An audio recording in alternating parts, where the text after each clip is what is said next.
Hey guys, welcome back to my channel. Today I'm going to teach you another invert climb, the same side straddle invert, or sometimes called the thigh hitch climb. Invert climbs are more challenging, but they're great on silks that have stretch because you can get a lot of height in just a few climbs. As you'll see here, I end up about 4 or 5 meters off the ground after just 3 climbs. I'll show you the climb first and then we'll break it down step by step and cover some common mistakes, including why you might be sliding down. Before we get started, if you're new here, my name's Brendan. I'm a physio based in Australia, and on this channel I make videos about all things aerial. So if you enjoy circus fun, subscribe and turn on the bell to become a member of our high flying family. Alright, let's get started, and remember, you've got this. For today's tutorial, the climbs will all be on the right side, but you can definitely do this on the left or even alternating from side to side as you climb.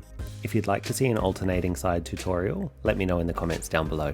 Starting with the silk on your right side, straddle invert and hook your right knee. While keeping your knee pinched tight on the silks, climb above your knee and then extend your leg as you roll over into the right thigh hitch. Both hands reach under the tail and swim it over the shoulders to your low back. Holding onto the pole end, come out of your hip key and let the silks unravel before inverting to repeat the climb. Hook, climb, extend, roll, reach, swim, unravel. One of the most important parts of this climb is the extension, and up next I'll show you exactly how it helps you to stay secure and help to stop you from sliding down. Once you've done your invert, climbed above your knee and you're in this position, pull yourself up as you extend your right leg down. This helps to move the silk from behind your knee to the top of your thigh, and in this position, the pole of the silk is pushing the tail against your body, keeping it tight and secure. Once you roll, you should be able to let go with your hands without sliding down, leaving you free to swim under the silks and continue the climb. As you can see here, without the extension, the silk remains close to my knee and it's not in a good position to hold me. So what if you're getting to this point, you're doing the extension and you're still sliding down? What then?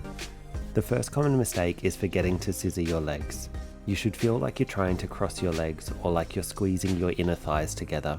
If your legs are too wide, there isn't enough tension on the silks to keep you in place and you'll slide. Another common mistake is not rolling enough or losing your roll. Similar to hip key, if you don't roll into the silk enough, you'll slide. Or you could even be doing a combination of these two things. If you're sliding on the climb, make sure your knee hook is strong and you're pinching the silks firmly with the back of your knee. It should go without saying that for any inversion you want to try and avoid hooking on top of your hand. Instead, make sure you lift your hips and hook your knee on the silk above your hand. If you found this tutorial helpful, click the like button and leave a comment to show your support for the channel. I really appreciate it. To finish off, we'll add a little spin to the climb because why not? Everything looks better with a spin. I'll leave another video here in case you haven't already seen it, and I'll see you in the next one. Bye guys.